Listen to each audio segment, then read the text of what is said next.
are live for the first time in 2022. I'm going to see if I can invite our amazing guests. Fingers crossed it works.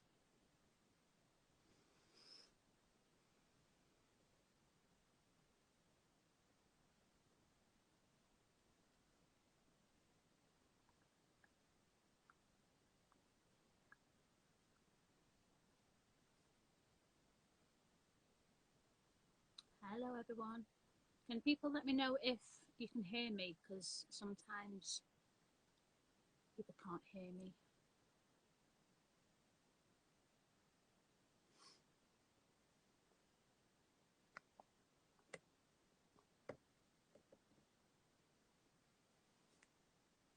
Brilliant.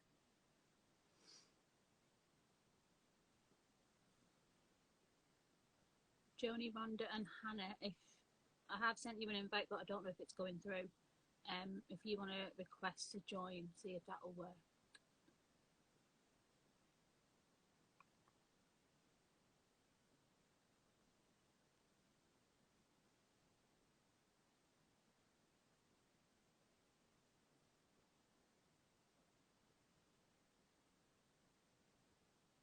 We were bound to have a few issues with the first live for the year.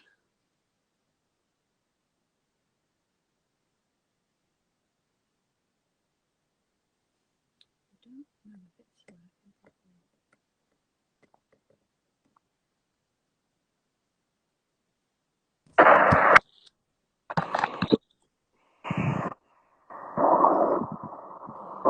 I can't see you. Oh, we have movement, people.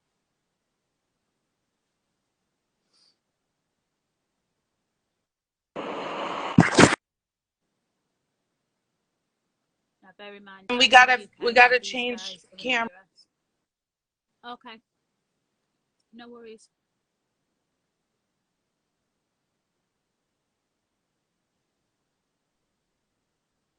There were bound to be a few issues. This is the first live I've had this year. I haven't been live since August last year, I think. So it's been a while. I'm out of touch.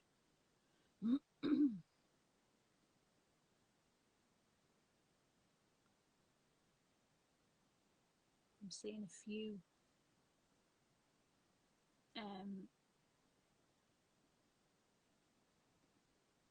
names that I know, a few familiar names joining.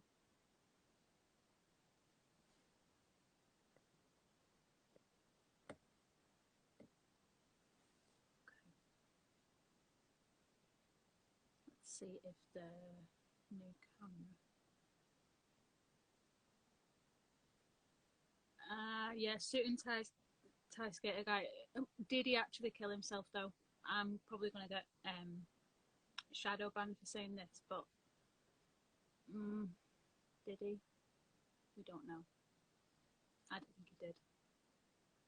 Like with a certain person, initials JE.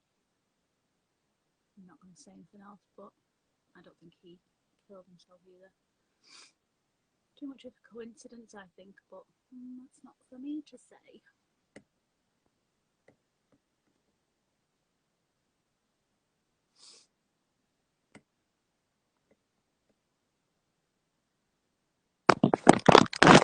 Oh, there they are.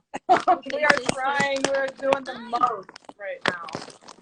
Oh my god. We thought we had it all set up, and of course. Oh, it happens. Don't worry. I don't know. Whatever. Here, scoot over. Oh, help us. All right. How are you all?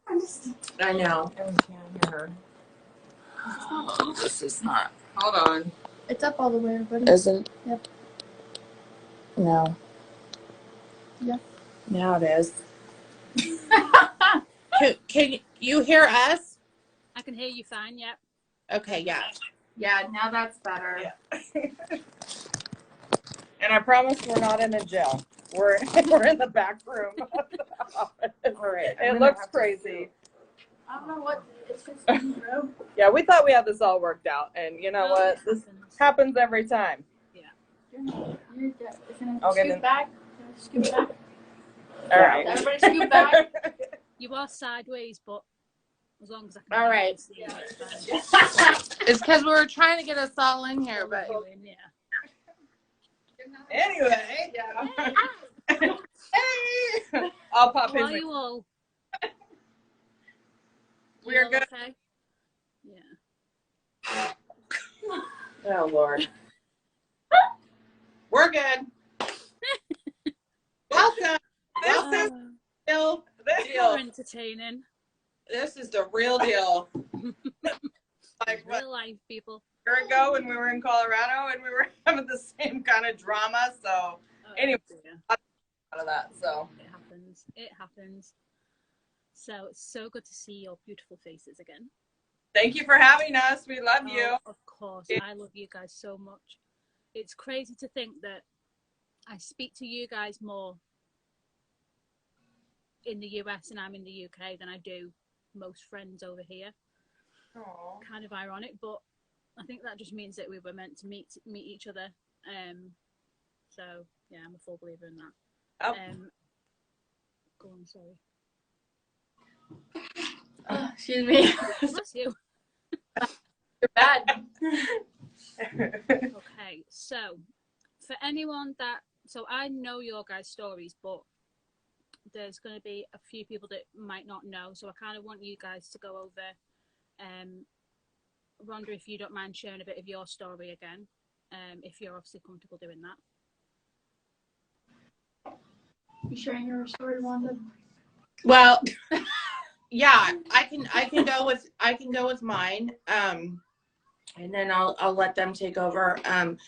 I was kidnapped at the age of 14 years old. And I came from a very wealthy family. I tell people that because people think that, you know, it's only poverty stricken or drug addicted or, you know, there's no really certain person who gets trafficked. I was kidnapped and taken into sex trafficking until I was 22 years old before I escaped. And I've looked for resources all over where I live in Oregon for over 20 years for help for all my trauma that I received. And there's been no such service in this whole community from border to border. I ended up having to go to other states to get help, which, you know, was not my home. It didn't feel like home. So I always came back to Oregon, which led me down a road of addiction and, you know, just being paralyzed in my house for 20 years, not being able to go anywhere by myself, not even be able to go get groceries by myself, not really have a social life because I was terrified of people. So I lived a very sheltered life for over 20 years. And I had met Joni through another organization and went to a freedom walk. She was actually doing a contest. Whoever posted her stuff or reposted it won a t-shirt. And I loved the t-shirt. So I was like, I blew it up. And yeah. This. And I remember the day that she had the walk and I was like, I was late and they were already walking and I jump out of the car and I'm like, wait, it's me with the t-shirt. Oh. And everybody stop. And I just, right there at that moment, my heart just felt something for Joni, and I didn't know her and all of what she was involved with or what she was doing. But her heart, there was something about her. And I'm, you know, when you go through what I've been through, you go off intuition, you know, you just, you have that gut feeling, you know, when you're jumping in and out of cars and walking the streets and dealing with everything you're dealing with, you tend to have that intuition with people, like to the height of, you can feel it. And something just said, I need to work with this woman. She's incredible. Like, her heart is pure. And I had never met another person along my journey that actually cared, that like wanted to do something to change this or, you know, work towards changing it. And at the time, she was not a nonprofit. She didn't want to be a nonprofit. She was just doing her. But I felt the need to push her in the direction to make it a nonprofit because I was going through therapy myself that was changing my life, and I just felt this is the time, this is the moment. Like, this is the reason I went through everything I went through, was to team up with somebody who could create this resource so that when I pass away, I know that Oregon has a resource for the rest of, eternity, that there'll never be a survivor that can't get the help that they need. Will never, always have a safe place to go, and, not be able to have to live 20 years sheltered to get the help they need, but, to get it right away so that they have a future, because you're already stripped of so much life when you go through that. So yeah, that's how I met them and got with them. So I'm going to let them take over to explain their story, to how they got where they got. Thank you very much for sharing that. So, And what an amazing legacy to leave behind as well. I mean, like you said, when you one day, God forbid, do pass away, what an amazing legacy to leave behind, knowing that the generations behind you will be continuing your work. I mean, that's incredible to me. Well, that mind-blowing. Our biggest goals is to get into all the education systems and make it a mandatory assembly that kids have to take from 4th grade up, so that we can protect our children. And, if us parents are going to grab a child from getting hit from a bus, or you're going to grab your kid from getting ran over or running in the street after a ball, well, why wouldn't you want your kid to learn about the grooming process and everything that goes along with being trafficked? Like, why wouldn't you want to educate your child? And, that always stumps me. So, we're really praying that we make that happen too, because our children are our future, and they deserve to know this information. They deserve to be able to protect themselves. And so I will feel so much better when my children go through that, and everyone else's children can go through that. And hopefully it'll become a movement throughout, the UK, throughout the United States, through everywhere, that, because education is key. It can be prevented to a point if we educate ourselves and our children. So that actually, tomorrow, we're going to be in Oregon school system, and then in April, we're going to be in Bandon, Oregon school system. So it's coming. So it's going to get that momentum, and we're just going to keep it going. And yeah, let's go. If anybody needs resources or a PowerPoint or anything, we got you. Well, I'm not surprised about that in the slightest. I know for a fact how prepared and how much hard work you guys put into everything you do. I mean, it's not just like willy-nilly, I'll just maybe like write a few things down. It's like, no, they have PowerPoints, they have leaflets. If you want them, they will give them to you. So ask for them.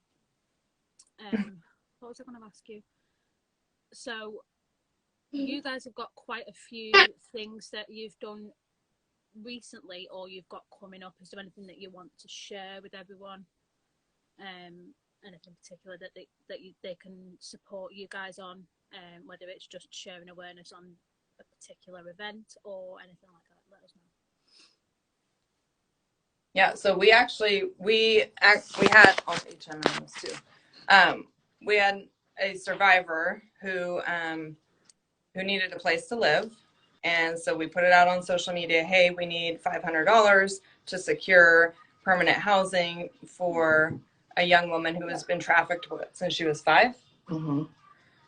And so we put that out on social media, and we had children they made a lemonade stand, and they raised the money.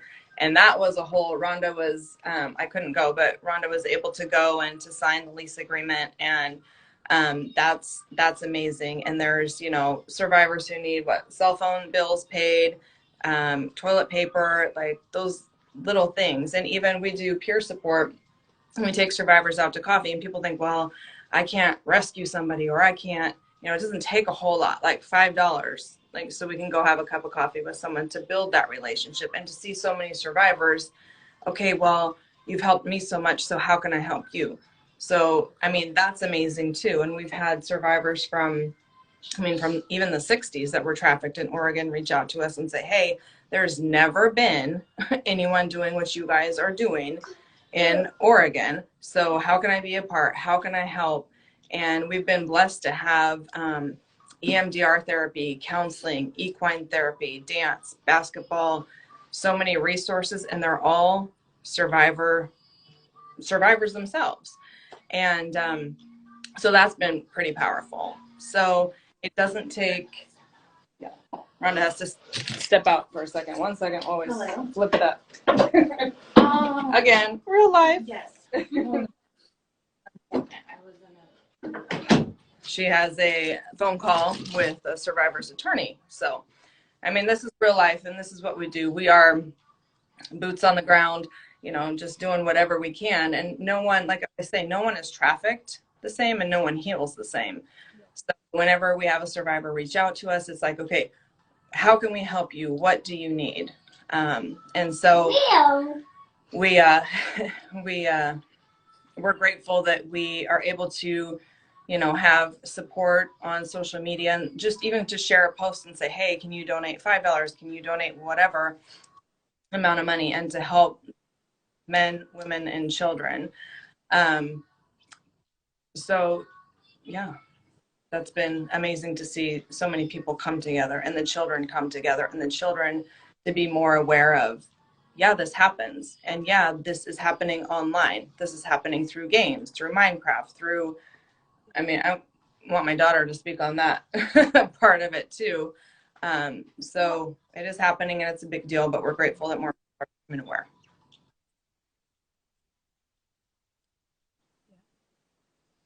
Go ahead, Hannah. I'll let you just share whatever you want to share. What? I'm sorry, what? Sorry, I think it's breaking up a little bit. Sorry, I just said, Hannah, take it away. Just share whatever you want to share. I'll let you just take free reign. So I mean, with everything going on and like helping my mom and everything, like I live in Colorado now. I just got promoted to be a manager out there, so just working and just helping people. I mean, like even with when I came to visit here, just helping my mom with everything and just getting people more aware. I feel like it's not a topic that everyone likes to talk about or wants to talk about, and so when you bring it up, it's just kind of like an iffy topic, or like, oh, that doesn't happen. Like literally the other day I got hit up on Instagram on my DM from like a sugar mama, a sugar daddy asking like to like pay me like $2,000 here and there just to have a conversation. And I was like, so I called them out and I was like, to have a conversation about what? I was like, what is the point? And so I was just calling them out, and then they ended up, their account got reported or something, and so then their account's not existent anymore. But it just is it just happens nonchalantly, and people like to joke about it, and it's not a joke. And so like my friends like, oh, you should do it. Like I used to do it here and there. Like, oh yeah, you do this. Like my friends, or not my friends, acquaintances, they're like, yeah, you just set up this account and then you can have them send it to this account, this and this. I'm like, why do you know so much about how to get money in not a correct way? But just like, I don't know, I'm very bold with people, so like I call out a lot of people sometimes, and like All the time. yeah, because it's just I don't Even like, me. I just don't like it, because this is like real life. I don't want anyone to get hurt unintentionally, because like when I spoke. So why did you get started? Oh yeah, talk about that. Oh yeah, so then when I came here to speak with my mom, where in Bandon, I was explaining like my story and how everything got involved. And anyway, just like talking. How did you get involved? What happened? Are we telling our story? Yep, go ahead. Okay, so Here she goes. She's gonna put me on blast. my mom, my mom, Easy. Mom. She was dating someone they met a while ago. They didn't know anything about him. We thought he was a great person. I didn't think he was a great person. Mom thought he was a great person and everything. Here comes the truth. But he was like a 7 plus dude. He's very, very big. He was the biggest sweetheart for a little bit. He bought me a dog. He bought me clothes. He was like, oh yeah, I can take you to school and I can show you off. and so you can make all your friends jealous and because he knew I was getting bullied, and he knew I didn't have a lot of friends, and so he's like, this is a way to get you friends and And your dad whatnot. wasn't around. What? And your dad wasn't around. Oh yeah, and he wanted to be a dad since I didn't have a dad. So he was like, I can be that father figure for you. I can take you to your games. I can do this and this and this. And I was like, and I was uncomfortable. And I was like, I don't want that. I don't like that attention. But I know I hung out with him here and there, like, because he's my mom's boyfriend at the time. So I was trying to, like, get to know him, have that, whatever. Then he would take pictures of me. Just randomly, would just take pictures of me and like send them off to who knows where. Well, his mother got some of them That's and true. the videos. Yeah, 'Cause so she's in on it too, but that's a whole nother topic. yeah, his mom is gross. But like, and then after that, they were dating for a while. He literally called me on the phone. He's like, oh yeah, we're gonna get married. Da da da da. We're gonna move you out to Texas with me. You're gonna like go see all like my other kids out there and all this stuff. And I was like, Other kids. yeah. And I was like, I don't really want to go to a complete different state with you. And then like we had a conversation with his mom, and they're just very excited for us to go there, like very pushing for us to get there. And I was like, I'm okay. And then I think one night he called us or something. We had to go pick him up,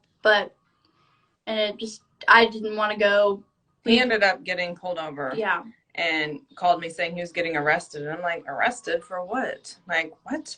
And then we got in the car to go pick him up. And I'll never forget, I got in the car and I was like, okay, God, what is going on? Something is not okay. And my phone rings and says, I answer it.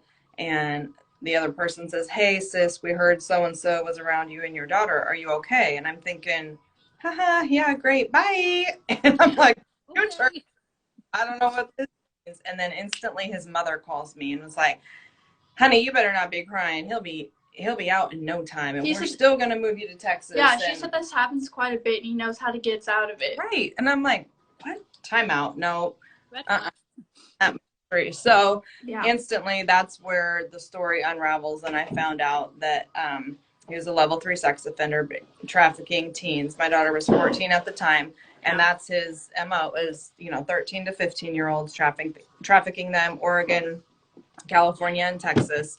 And his story just totally unfolded. So I found out, I started throwing up instantly. And I'm like, oh my gosh, I would never put my child in that predicament. Like, oh my gosh, what do I do now? I'm scared. I was freaking out, throwing up. And his PO was talking to us a lot too. Yeah, so we worked with his PO because I didn't know he had PO. Anyway, Yeah. So everything came to a head and we shut that down. And I'm thinking, she did not come this close to remain silent. And so, okay, no, we were never trafficked, but the whole, love bombing, hello, somebody, grooming, manipulation, positioning me to get to her. And like she said, she wasn't the only one. He had many kids or cousins, and they were all that same age. We can't have so many kids, 13 to 15, like, what you doing? But anyway. Yeah. I guess. Anyway. But no, so I was like, okay, so I just started blasting on social media. What is grooming, control, manipulation? This is a real thing. And oh my gosh, this is happening here. So I started to dig and I started to meet other people who had been trafficked, and they were reaching out to me from all over the United States and never shared their story with anybody, but they're sharing it with me. And I'm like, what? This is so much bigger than I thought. And then I started, working under other organizations because, like Rhonda said, I never wanted to launch one's purpose, which means every one person has a purpose. And if every one person comes together, we can make a difference. And by that, I just thought I was going to sell shirts and hoodies and do cute blogs, but God had another plan. And so I started working under other organizations, and I learned a lot. I met other survivors, but I could never fully do what I wanted to do, to expose what's going on. We could talk about, anyway, all kinds of stuff, and I don't want to go down also that. People joke about it too. Like not all my friends, but people I know, whatever, they joke about it. I'm like, this is This is not a Yeah. joke. Like, I don't get what's so funny about it. And then the Like whole you said before, when your friends were, you know, saying, "Oh, for a sugar daddy and whatever, just settle this account and that account." It's like, well, why do you think it's okay and normal to feel like you have to do those things? Who's not telling you that that's wrong and that you are being groomed, no matter how old you are? Yeah, so I agree. It's just people do make a joke of it, don't they? And it's just not. Love and attention. And if someone gives it to them, they're just gonna do it, and then it just helps that you're getting paid to also do it too, because you might not want to, but if it's just easy money and you hate your job or you're trying to do this, you post on social media, because everyone posts on social media. Let's be real, everyone posts their emotions, everyone gets in their feels here and there, and so whenever you see that, if your account's public or whatever, people can just feed in, and it's just like why social media has even on games and everything too. Like, you meet people across the freaking country, or in the UK, or in Africa, anywhere. And it's just it's just so easy to get lost in it. And then then you get someone wants to offer you get a plane ticket to go see them, and then you go do it, and then you're stuck, you're screwed, you're gone.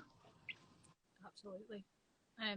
Nikki, who I'm actually going to be interviewing this time next week, she said narcissist, so they are very much narcissists. So bless you got out, mine became a murderer and in jail for life.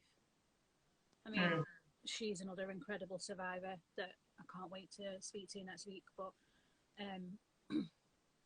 it's amazing how you will meet someone online that you may never meet in person, but you may learn so much about them that changes the way you look at certain things like trafficking. Because I used to think that trafficking only ever happened in the US or poorer countries like that, and I just thought, oh, it doesn't happen down the street from me, around the corner, in the next house.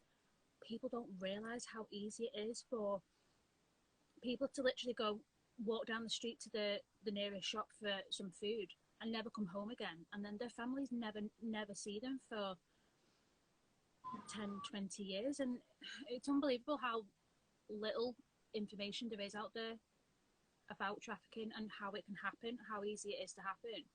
And that's why I'm so happy that there's organisations like you guys that your main thing is obviously supporting survivors, but also getting awareness out there. Like you said, education is key. If people have the information and know what to look out for, then they are aware of how they can start helping.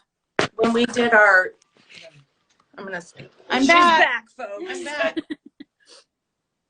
When we did our event and had 9 survivors speak, however many it was, one of the biggest questions that the organizers had asked of all of us was, what are the signs to look for? What information would you give to people to learn about trafficking? What to do, basically. And everybody kind of had the same common denominator, of well, there's a lack of resources, but the biggest thing that the conclusion was to open your eyes and trust your gut and don't turn your back on I'll never forget the one lady. She said, when you think about that little girl that is at your neighbor that doesn't want to go inside at night, that's sitting out on her porch, not wanting to go in, it's 10, 11 o'clock at night, and you're just like, what is going on with this little girl, and she doesn't want to go in. Well, there's a reason.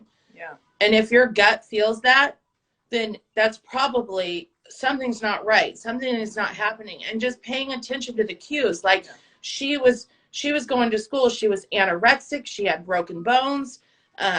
She was always hurt. And the school system never said anything to her, never questioned her, never asked anything. It's like, how can people keep turning a blind eye? It's trust your intuition, trust your gut. No, yes. And what harm does it do if you're wrong? Right. Exactly. Right? It does absolutely nothing. Well, hey, okay, well, I'm wellness check. I'm glad you're okay. I mean, it's better to play it safe than sorry. Like Hannah said. Yeah. Oh, I was saying when I was speaking in Bandon about the school systems and everything, the teachers and everybody are mandatory reporters. They're supposed to report. Yeah. And like even with me with like my own other side of the story, like I got called like child protective services on me because I came with cuts and bruises. But then if something else happens, or like it's just if it happens constantly and constantly, then people are like, oh, okay, they just hit the wall. They're just kids. They probably just got bumps and bruises from getting hit or whatever. And Yeah, it's no. like, you were literally trained and you were hired to be mandatory reporters. Like, what I'm going to school for, like, that's what you have to do, even if it's one small thing or they say one slide comment. Like, if a kid says they're not happy at home, or like, oh, my dad argues with my mom a lot or something like that, like, you have to report it. Absolutely. So I don't think school systems do that at all anymore because it's just so common now and so natural. So it's just kids being kids. And I really, I'd you know, rather insult somebody by wrongly accusing them of something and possibly save a child's life if they were being trafficked or abused than to turn a blind eye. Ignorance is bliss, which it isn't bliss. I always say this to people, ignorance is not bliss. And get that child to safety if they need it, than to turn a blind eye and never ever think about it again. Like, I couldn't live with myself if I had seen something like that and decided to ignore it. I couldn't live with myself personally, but I suppose some and people are never different. ever question someone's story as far as, you know, well, this just seems outrageous, because Thank you. Exactly. think about all the craziness that just turn on your news. Yeah. Okay, watch one news tonight, and think about all the crazy stuff that's going on in the world, and you want to question whether something can happen with a child. Like, no child or woman or man is going to make up such a horrific story. You know, like, children don't have that ability, and by doing that, you're taking away all that courage it took them to come and talk to you. That's right. Like that, you're basically being the another horrible person in their life by doing that to them. Like, you know, you can, if they want to talk about it later, great, they'll open up to you, but it's not a drill them with 50 million questions. It's, well, what can we do right now to help you? You know, Right. reliving the trauma is not what we like to do. Yeah, no. You know, we meet survivors, we get a little gist of what they went through, but then we tell them, okay, enough is enough. Let's talk about right here, right now. Yeah. We know you've been through it. We know it's happened, but what can we do right now to help you? Reliving it, rehashing it, questioning it, all of that, like, that's just people's crazy, sick way of needing that validation of some, I don't know what it is. I get it all the time when I speak. Well, why didn't you leave? And why did you stay? Da, da, da. You know, it's like, that is so irrelevant. If you had a heart, you would just be like, I'm sorry you went through that. How can I help you Amen. now? Like, Yeah. And that's what we do, is like, we all go out to pizza, you know, we hang out, we laugh, we talk with the survivors, because stop, enough is enough. Okay, here we are today. Let's help you move forward. Let's help you, you know, get a job, make a difference. How do Start you, a new life. right, totally. And Show them the yeah. humanity that they haven't been shown for so long. Show them Right. that there is people out there that cares about them living a normal life, so to speak. Yeah. I mean, I'm the same as you, Rhonda. I get told all the time whenever I speak to somebody about my experience of abuse at the hands of my own father. Right. Oh, well, why didn't you just tell someone? I was 2 years old when it started. exactly. Right. It's just like, it's ignorant to suggest that, oh, that couldn't have happened. No, you were only 2. That doesn't happen to 2-year-olds. Oh, well, I'm here to tell you different. Like, I'm here to open your eyes, and you're not going to like it. A lot of people have chosen not to speak to me after I've basically said, well, you know, I'm sorry to say it, but your opinion on that is wrong. I'm here to tell you that it is otherwise. And yeah, I've lost a lot of people through that, and I'd rather it be that way. Why would you ever make something that horrific up? Get out of here. No one has time to make. And we've even had other organizations reach out and say, you're sensationalizing. It's not all about that. Da da da. Well, I'm sorry. No. So, and they've asked to have meetings with us, and we're like, okay, yes, please, let's have a meeting. Crickets. Like, come on. So we are literally out here, boots on the ground. Like, we're not gonna drill you 20 questions. Although every survivor comes with here's my documentation, here's my proof. Okay, it's okay. We believe you. We don't need to see all that. Or we How get can- survivors that I had one call me a couple days ago and she was shaking on the phone. She didn't know. She was scared to tell her story because she was like, no one's going to believe me. No one believes me. My family doesn't believe me. No one believes me, you know? And I'm like, honey, look, let me tell you what I do know. And when I opened up to her what I went through, she took it was like a sigh of relief. Okay, maybe I found the people that will believe me.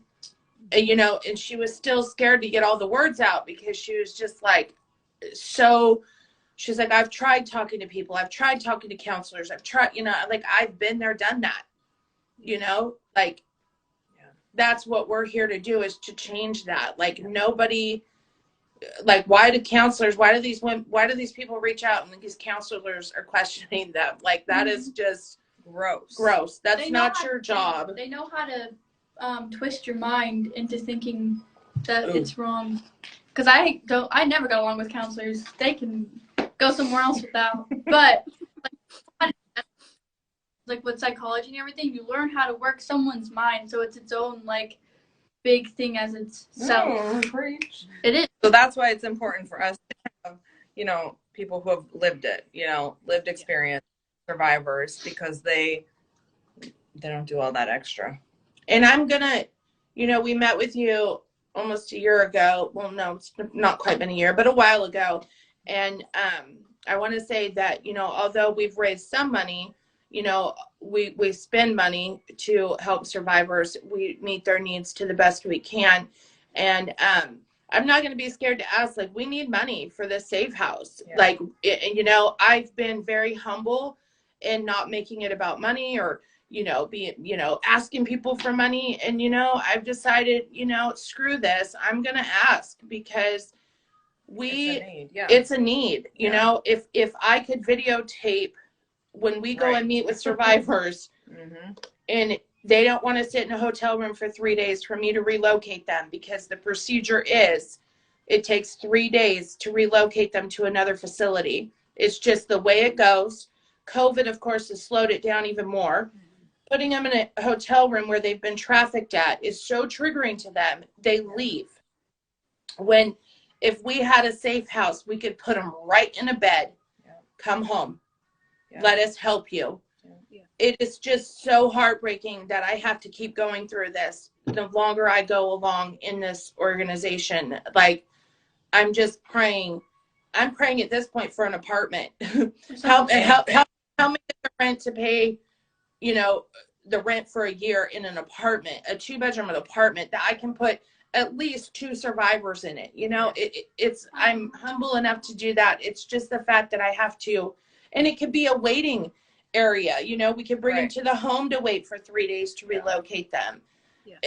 It's such a major need. And I'm really hoping, and it's not just about coming from donors, like, you know, people who donate to us, but it's also the question of, why are all these big organizations out there, like this 1-800 number, the Polaris Project and all that, why are they not donating to boots on the ground organizations like ourselves, to Sisters of the Streets, to all, you know, I can name a few. Like, why, you know, are they not sharing the love? You guys have got millions and millions and millions of dollars. And no safe house. No safe houses. You know, the survivor we got into permanent housing was actually saved by the Polaris Project, the FBI. They put her on a plane from New York, and I've seen all of her paperwork, her government paperwork from them. They put her on a plane, sent her to a hotel room, a Miami hotel room in Cottage Grove, Oregon, dumped her off, never checked on her again, and said, you're all the way on the West Coast, you're safe. And this girl has stayed strong, and by the grace of God, she was led to us by the hotel manager, had found out about us, gave her our number, and we've now been able to put her in permanent housing. And with that girl, when she signed that lease, she has not had a place of her own. This is her first time she'll actually place of her own. Yeah. She is so humble. Her tears. She messages me every day. Let me know if there's something I can do to pay back. Like, let me know if I can volunteer. It's like, honey, I just want you to embrace your moment. Right. Like, embrace your home. Yeah. She moves in next week, and I'm just can't wait to see this happen with her. But back to the guy in this Polaris project, it's like, wow, you know, why survivors don't get out. This is why some stay in. This is why some never make it out. Or if they did have a chance to get out, they end up going back. And she was one of them. I was one of them. I bought a ticket to go back to traffickers after escaping. I had a Greyhound ticket to go back because I was so lost, had nowhere to go, no help, no support. Everybody's questioning me. Everybody's looking at me like I'm crazy. I felt like the best thing for me to do was to go back to them where I knew I had, like, that's how bad they brainwashed me. And this is happening to so many survivors. And then you've got all these organizations out there, ones that we've teamed up with in other states, like barely making it, begging for immediate care. We've got a survivor and a young baby on the streets looking for shelter. We need $200. Like, wow, these government offices have millions of dollars and you can't help the ones that are out here really doing the work, like really doing the follow through. I was going to say, one thing I would say from this live in particular is that if you are considering donating, which if you aren't, you should be, but if you are considering donating, don't donate to the big companies like the Polaris Project. Yes, they may have the same aims in mind, but I can guarantee you that organisations like One's Purpose and Sisters on the Street are the ones, like you said, boots on the ground, speaking to the survivors every single day, flying them in from other states over the US and like getting them housing straight away, getting them food, their necessities, the basics. I would massively encourage people to donate their money to the small people, the little people, because they are the boots on the ground. They are the people that need it most. And it's like when people say shop small business. You're supporting a small business, and the big companies like Amazon, eBay don't need that money. They don't need your money. Focus on the people at the bottom. You write a letter to them, you know, like I go all the way with it. Like, write a letter to these people, ask them for yourself. Like, hello, where's this funding going? You know, every 501c, every nonprofit organization, you have the right to look them up. You have a right as a citizen of wherever you are to look up their information, to check their budget, to check their funding. You know, we've had people ask us. It's common knowledge, just like going to the courthouse. You can find out things, you know, you can find out. And it's like, I think it's time that, you know, we do this, that we do ask, that more people, you know, question it, you know, because maybe if we do, maybe then it'll open their eyes to be like, hey, we've got all these soldiers out here really doing the work. Yeah. Oh, that little $10,000 that they need might be everything to save their program. It's time, you know? I don't know if that's the answer. What, you know, I guess as someone who's going through it in the boots on the ground, I'm frustrated. Yeah. Just so frustrated with the lack of resources. And I'm frustrated that I can't help the survivors that come my way the way I want to. I lose sleep over it. Like, it's, you know, I'm hoping it just changes sooner than later. And we're not going to give up until it does. Even if we have to sell hoodies for the next 5 years to get our house, we're going to get it. Like, this is not going to stop us. Yeah, we won't stop. But if you are in the US as well, get buying t-shirts and hoodies, because you not only are supporting these guys by donating money, you're also wearing their merchandise and spreading the word. So people see One's Purpose on your shirt and they're like, what's that? And they ask questions. You can tell them, you can point them into the direction of their Instagram page, their website, and that gives them more traffic that they need and gets the awareness out there more. That's another thing that I need people to start doing. We ship to people. We have, you know, whatever, like we said, awareness trainings, if people want to be educated, whatever we can do, like, you know, we do this from our hearts, you know. We're not in a position to where, you know, our executive director, she doesn't even get paid right now, you know, and she could, she has every right to. And I just say this because she's not prepared to. That's not her heart. Yeah. You know, we're not there yet. It's more important for us to get this house and to get the resources for these survivors than it is to fill anybody's pockets. Like, it's not like, look, about it. Our background ain't even cute. Like, this is the real deal. Like, and that's what we say. Like, literally, boots on the ground. What do you need? How can we help? Well, then we're gonna make it happen. Yeah. Thanks for whole jail cell looking thing back. Shelves for more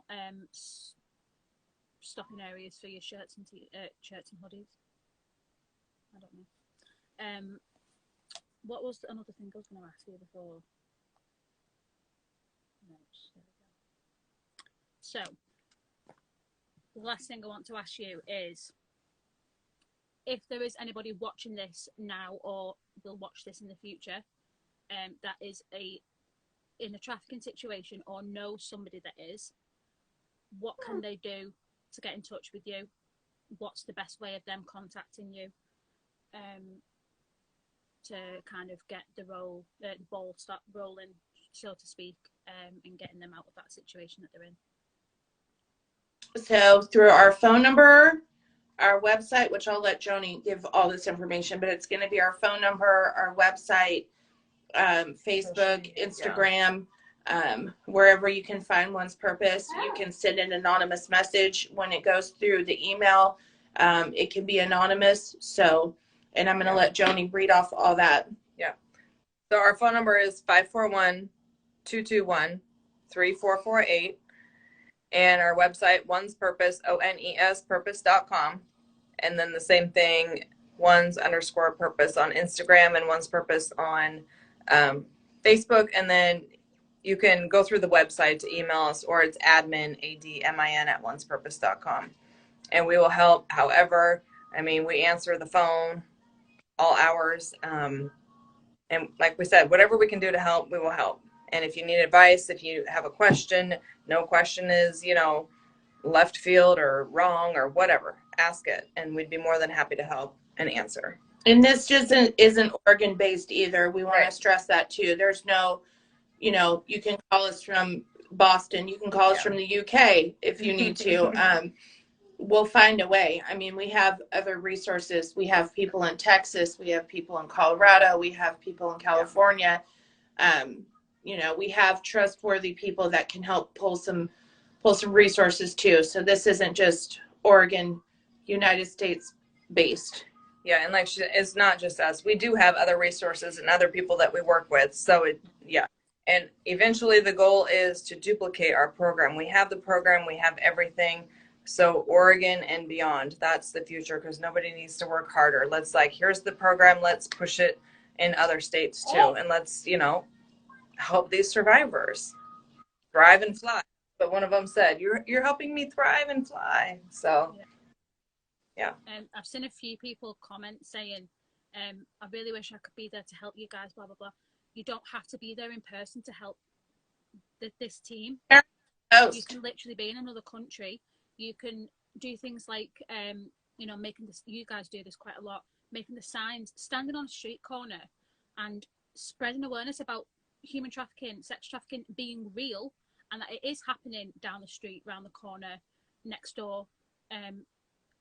Anywhere you can think of, it's happening. Spread awareness. Stand at the end of the street with a sign for 2 hours and get people to beat the horns driving past. I don't know. Anything you can think of. You don't have to be in Oregon to help these guys. That's just another thing I wanted to say. Signs if you need them. Like we can do that. We can ship you signs. We can, you know, teach you. You can paint rocks. Yeah. Painting rocks with our website on the back of it, you know, can potentially fall under the survivor's hand. They have a pretty rock, has the website on it. They can look it up. They can find us. And then, you know, simply sharing our post, you know, sharing our information, putting it out there. You know, just, yeah. And then, you know, have a heart. Have a heart. And like we've been talking about lately, is that this is not a left or a right issue. This is a humanity issue. Like, come on. So we just thank you all for tuning in, getting involved, learning. And, you know, even on our website, we even have the impact of just holding a sign is, because I know people like, oh my gosh, what can I do? How can I get involved? And it's overwhelming, but don't let it be overwhelming. Just simply grab your friends. You can even make a homemade sign or let us know. We can ship you signs and go out for 30 minutes or go for an hour and walk up and down a street in front of a mall or hotels or motels, and just to be that presence, but then consistently do it. Like we're out the first Sunday of every month in different parts of the state holding signs, and people know that, okay, where are you going to be? It's the first Sunday, 1:30 to 2. Where are we going?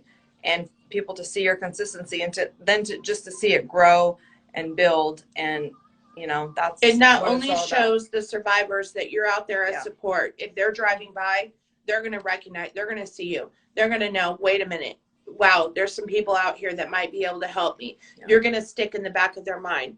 2, you're letting the Johns know that by the women that, hey, we're on to you, you know, we're in your area, you know, you might want to around that day.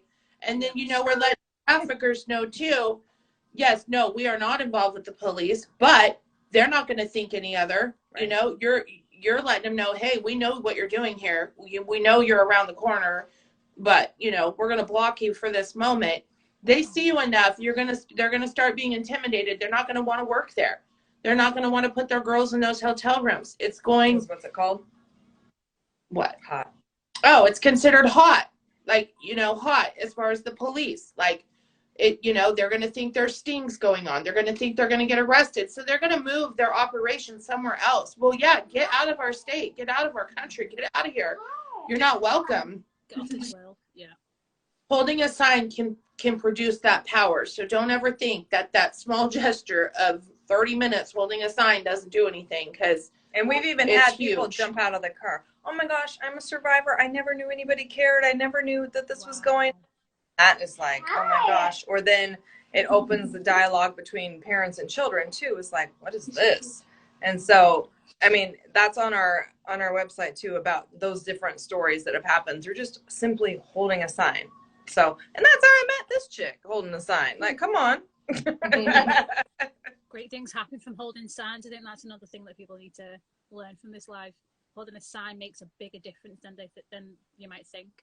And also, just the last point I'm going to point out is that whether you've got $5, £5 British, whatever your currency is, or 500 of that same currency, there is a post on, I think you have got a post on the website, or a part on the website, that says what different amounts can go towards, whether it's buying a coffee to go and meet up with a survivor that needs to have some sort of just offloading therapy, whether it's basic necessities, clothing, housing, transport, phone bills, like you mentioned earlier. There's different amounts. Whether it's $5 doesn't matter. It will, I promise you, it will make a massive difference, and these guys need it. I'm also not too shy to say that people, you know, we need to give the money, because you guys need the money. And I'm going to start doing more, whatever I can think of, to try and get money raised over here to send to you guys, because I absolutely love the bones of you guys, and I think you are absolutely incredible for what you're doing. I believe that we met for a reason, and I believe that we will keep finding out those different reasons as to why we did meet. I mean, there's not much more I can say other than just thank you for everything you're doing. Thank you for being amazing, incredible. Well, ditto. Thank you for what you're doing. And, you know, like, yes, there is a reason we met, because you are an incredibly amazing, strong woman. Yeah. And for people who are just joining and don't know, you better know. You better recognize. You better recognize. Like look, the person, you know, your Instagram and what you do and your Facebook, because it is incredible. And I can't thank you enough for your heart and all that you're doing where you're at. I just think it's amazing. And every post that I read of yours is just, On point. On point, touches my soul. Like, it's people like you that are angels in my eyes, and I sincerely mean that, because where is everybody? You know, like, I've been looking for you and Joni and Hannah for over 20 years. You know, I've been just looking for people that cared about children, who cared about abuse of children, and who care about trafficking, who care about, you know, simple humanity issues, you know, and it's amazing that it never existed. And now look at this. Like, it just mind blows me every time. So yeah, Oregon to the UK. Like, thank what? you. we need I like don't know what else to say. 2 times 1,000, Right. you know, like, because Yeah. it's people like you and us that are going to really make a difference and change this world, you know. And I'm just going to finish off We by love you. saying you do Love have you. a purpose, whether you know it yet or not. Right. You have a purpose in this world. It is the exact reason why these guys have got this organization. One's purpose. Everyone has a purpose. You can make a difference. Don't think that your voice doesn't matter, because it does. Whether it's a little tiny voice or a big loud voice, use it. Exactly. You don't realize what differences and changes you can make in someone's life. So I'm getting all emotional. Yeah, it's powerful. So just thank you for loving us and encouraging us, and we're just honored that we know you and can love and encourage you too, because we need one another, because it's rough. Like, I mean, it's rough, but we're not going to stop. So Absolutely not. We're not going anywhere. Well, thank you so much, guys, for jumping on. I know that you've got a lot going on, and even just having this hour to speak to you has just been amazing for me. It's given me another kick up the backside to keep going with what I'm doing. And thank you again for everything you're doing. You are incredible humans with beautiful, beautiful hearts. I think we're going to get kicked off in a minute because it's been nearly an hour. So I'll let you get back to the incredible work you're doing. Hope you all have an amazing rest of your day, because it's actually 8 o'clock, nearly 8 o'clock here, and it's only about midday-ish. Yeah, it's getting started. It's so strange. But yeah, thank you so much for jumping on. Stay safe, and I love you guys so much. we love you, and thank you everyone for joining. Connect with Arwen, connect with us, and come on, power in the people. Let's go. Absolutely. Amen. Speak to you guys soon. Bye. Bye.